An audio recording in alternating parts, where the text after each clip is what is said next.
I'm gonna make some changes, like I done with the T sheet, I'm just gonna put some quarters, you know, make it, that's the alternate, that's just like, but I can make some changes. Well, let me talk about the replacing the council member or the mayor. Okay, alright, those are the only ones you need to talk about, the rest of them just have. Okay. I got a couple others to throw out here. Okay.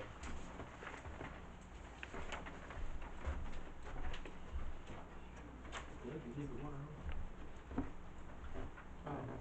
Heard the good ones, huh? There's a lot of taps over here. Alright. Lots of good bottles. We got no taps on backlog. We did do one tap this past month. Haven't had any water line repairs that we've been able to find. Of course, the red meter's on 14th through the 16th. Water loss is up this month. I talked to Chris about it, and I've been watching my SCADA. We've been checking lines. Of course, it's hard to find a water leak if it's raining like it has been, but we went back over the past 3 years, and every year around December, January, February, water loss goes up. So Chris and I have just kind of been talking about it and looking into it a little bit, trying to figure out why it's so much higher. I'm gonna try to get the all my meters re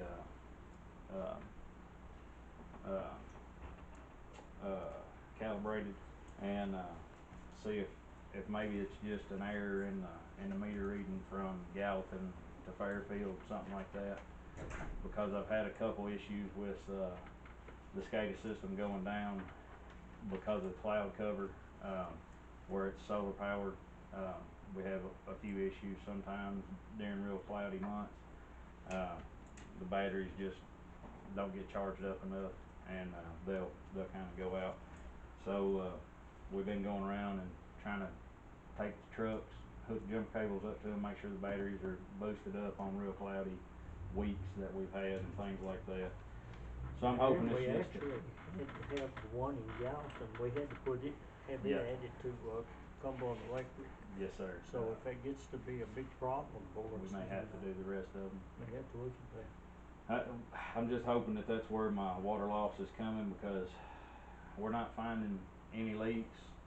We're not having any complaints of, cloudy water, which is a sign of there's a possible break somewhere. But it's up 10%, almost 10% since last month. I'm definitely gonna be digging into it a little bit harder and trying to figure it out. We replaced one of the vacuum pumps in station 2. We had it lock up and go out. I wanted to get the approval to go ahead and order a new pump to have on back order, or not on back order, on for a backup, because we had one for a backup. We've been trying to stay ahead and keep one ordered. I got a bid on one, or a quote on one from AirVac, and I want to try to get one from Flowvac as well. And I'm trying to get them to compete a little bit, so maybe save us a little bit of money. I've been talking with both of them and telling them that I'm getting quotes from each other, so I want them to earn their business, our business. So I'm trying to save as much money as I can with it. Are you telling those to submit those as sealed, because it is over our purchasing amount? Okay, so that needs to be a sealed bid. Yeah. Okay, all right. I've only got one, so I can shoot him an email from the one that I don't have. I'll shoot him an email and tell Okay, him. that's actually the only two we can get the pump from, right? Yes, and actually we can only get a new pump from one. The pump that I would be getting from Flowback would be a remanufactured pump that was remanufactured here in the U.S. If I get a new pump, it'll have to be from AirVac, and it'll have to come from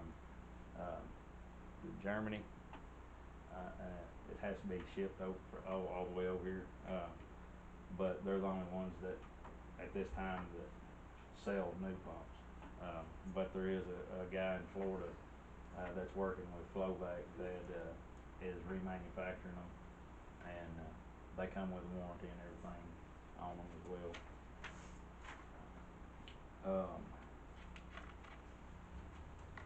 That's all I got on my report. I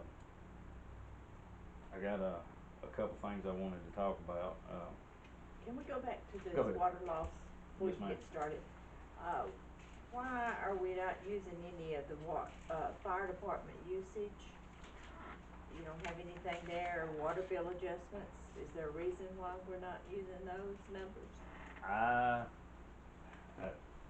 hadn't Or really. flushing, if Yeah, anybody's doing any flushing? we do put flushing on there, but we didn't have any flushing last month. Okay, The fire department usage, um, the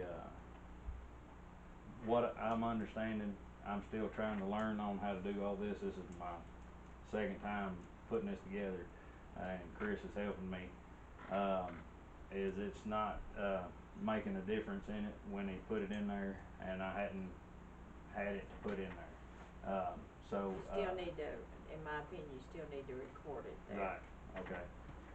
And that was something I had talked with Chris about this month, and I'm still trying to get my email and everything worked out with Mark. I've been trying to get our emails right. I don't know, mine disappears every time I send one to him. I don't know what's going on with our emails. His don't like mine, I think.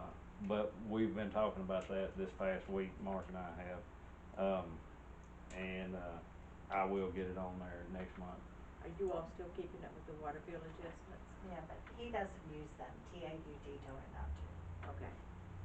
Yeah, the water bill adjustment, that's what I was fixing to get to. I don't know about that. Uh, I don't even know anything, how I would even put that in there. We've got, is there anybody else got anything else? We've got an issue, and I will, take care of that. We've got an issue at Ridgecrest with the grinder pump, or the grinder station.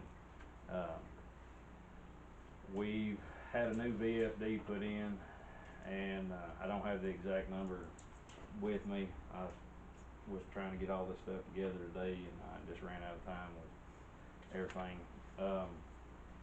It was almost $2,000 to have the VFD put in. I, to my understanding, and I've been kind of working with Jerry on this a little bit because his knowledge of electricity is a lot above mine. But to my knowledge, right now we've got single phase going to the station, and then we've got two VFDs, which is variable feed drive or variable speed drive or whatever. It can change the single phase to three phase, and we're having a lot of issues with it.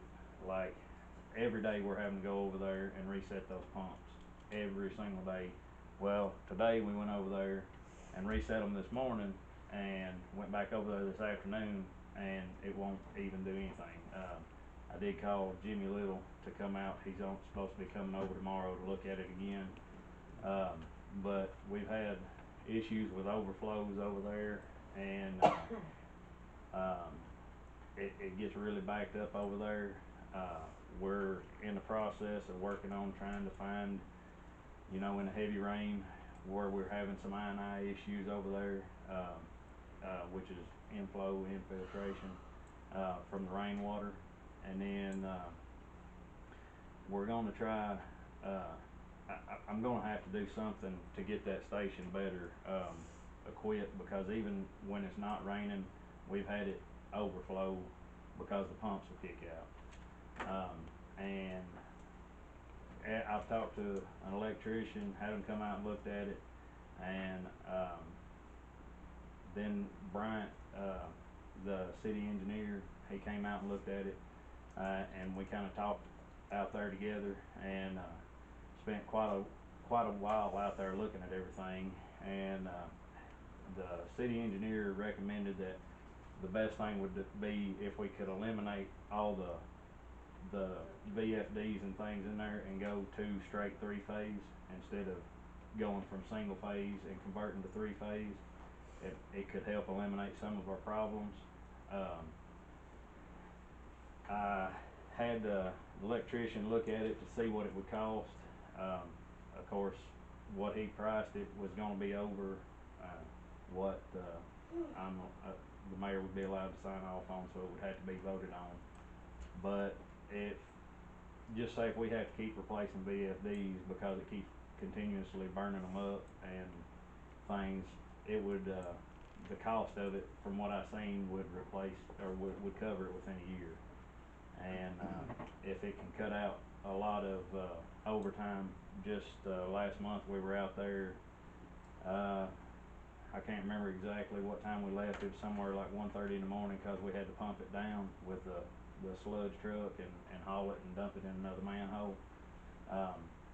You know, that's a lot of man hours that we would be, saving and things like that if we could, get this fixed, hopefully, and that would fix it.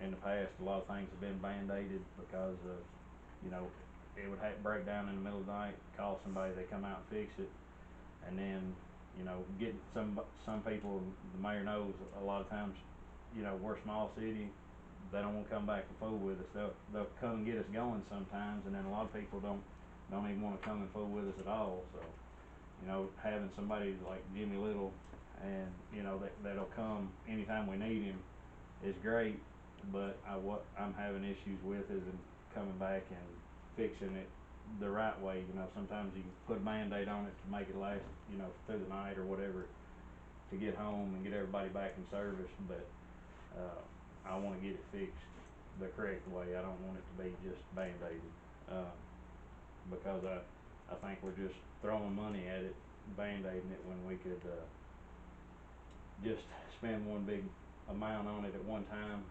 and be done with it for several years, because the rest of our, grinder stations are already straight three-phase to all of them except for one more, and, knock on wood, we hadn't had any trouble out of that one. We had $2,000 apiece for the VFDs, but Right. it would be logical to go ahead and get that changed over. Right. And Tri-County has already said that I guess there's no charge for them to do what they do. Yeah. We just need to, Yeah, Tri-County, when the electrician spoke with Tri-County, they said that they would actually get three-phase all the way there, for us, and at no charge, as long as we signed I think a 3 or 5 year contract, which that's not gonna be an issue, cause it's gonna be there forever. But, that's kinda where I was at with that. I just, wanted to talk about that, and maybe if we could put it on the agenda to get some bids on it. I'd like to try to get some bids on fixing it the right way, the correct way.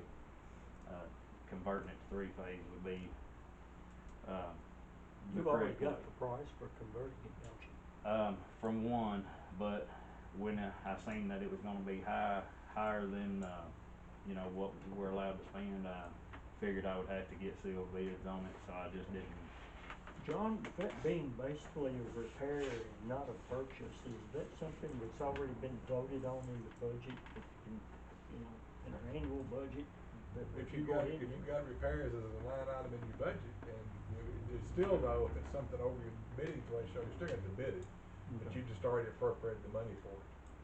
So it depends on how big a repair it is, whether it has to be bid. But yeah, hopefully you've got a line item in your budget for We do. repairs, cause you anticipate that every year. We do. So you would have to have another appropriation as long as it was in that amount, but you Okay. still have to bid it. The quote that I got right here was 6,500.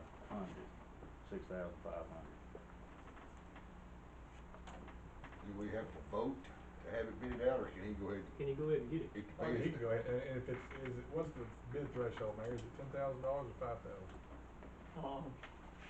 4,500. 4,000, and that's over that amount, so yeah, he can go ahead and bid it, yeah, you know, the council's gonna have to award the bid, but he can go ahead and bid it. I'm gonna have to vote on that. Alright. You can do a request for bids, put the specifications, what needs to be done, and hopefully get that done pretty quickly. Yeah, if we can have those bids ready by the next council meeting, and we can Right. vote it. Put a short turnaround on it. Yeah, alright. I'll work on that. And my big thing is I'm gonna talk with this gentleman that's already bid it, and I want everybody's bid to be on the exact same thing. Right. So I'm bidding apples with apples. Absolutely.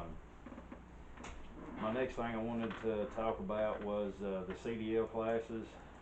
I wanted to go ahead and try to send Shane, and Charles to the class. I mean, we're gonna have to go ahead and start with that anyways, and I'd like to go ahead and get ahead of that, and go ahead and send a couple of them. It would greatly help me out, and they would be able to get a raise. I'd rather somebody inside that already works here, you know, get that raise instead of trying to hire somebody else. And you know, I've talked to Shane about it extensively over the past couple months, and he said he would be willing to go take the class and things like that if the council approves him to be able to go do that. Is that with Shane and Charles. Charles? Yes, sir. What's the cost on each class? Okay, that's what when I checked into it last time, the lady told me that she would give me a price per week of $1,200 per week, but it depending on the individual, they could finish it up faster, or it might take them a little longer. She said most of the time it would be done in a week, and they have their trucks, but where we're just needing a class B, she said that if we provided our trucks, she could cut it down to that, and that's a lot less than what the actual price is. So I told her that we would provide the vehicle, that they would be taking their test in and things like that, and also it's gonna save us money because once they get the written test done, get their permit, they can come back and they can get their road hours with me, not having to go through them and get the road hours, which costs even more money. So we would just be looking at the actual class fees and not the truck fees and things like that, and the drive time fees. She didn't tell me what. $1,200 per person? Yes, ma'am. Where they go? It'd be in Lebanon. It's a place called Lockhart.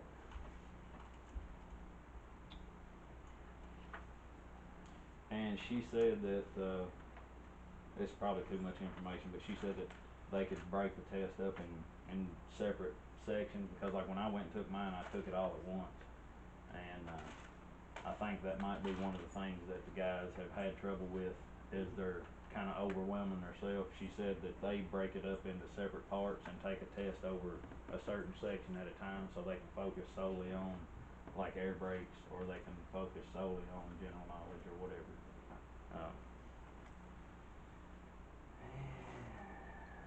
Money well spent. And I'd like, do we have to put that on the agenda to send them? They've already been voted to, take it. I know Shane has. Shane has, Charles has. Charles hasn't, okay, Yep, that would need to be included in. okay.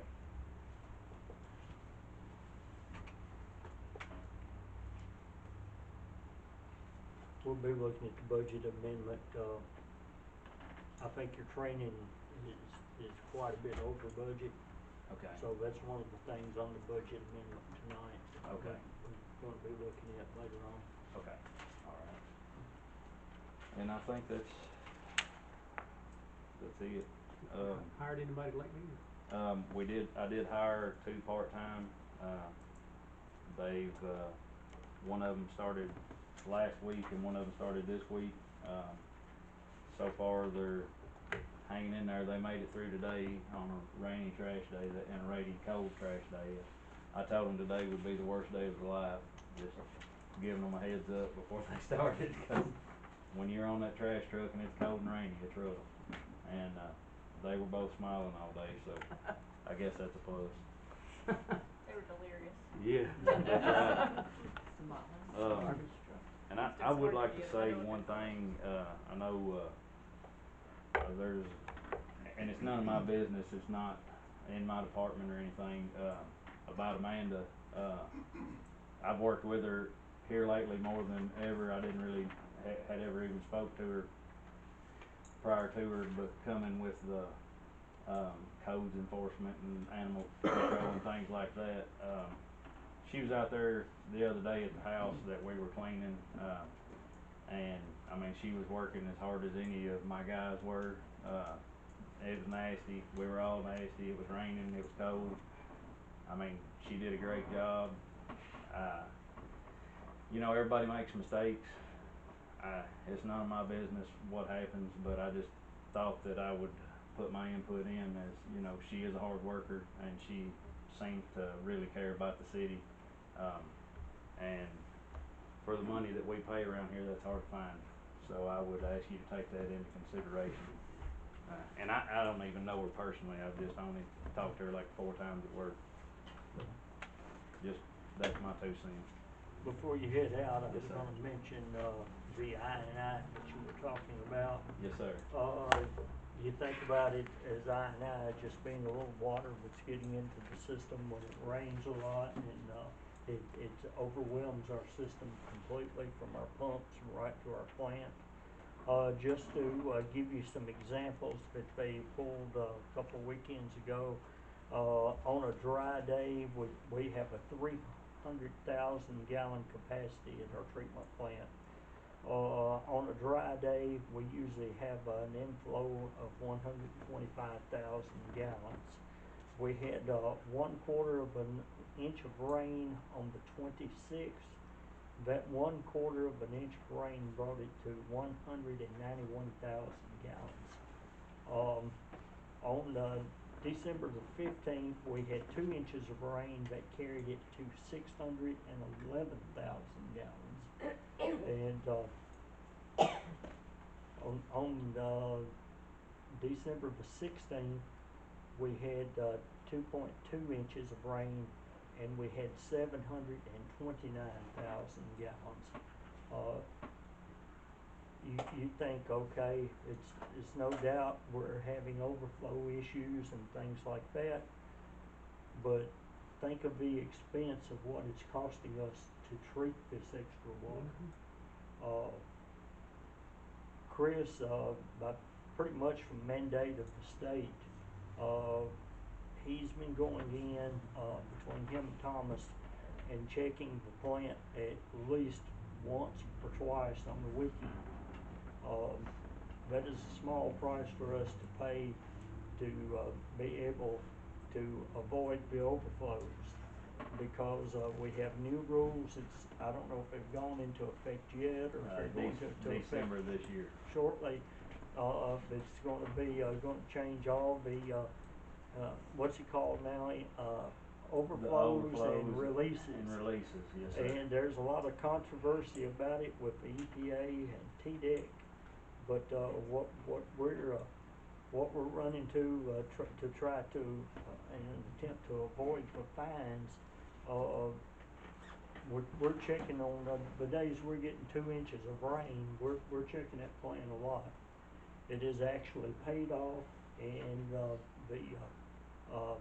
the analysis of the waste has actually been compliant through all of this. Now, you know, talking about knocking on some wood a while ago. I just wanted to tell the council that I've spoken with Aaron about this, and he's going to be working on some I&I issues and taking that into account. But that's why Aaron has got to have some help that can step up and be legitimate workers that are working hard, learning the system, and us not being a training ground.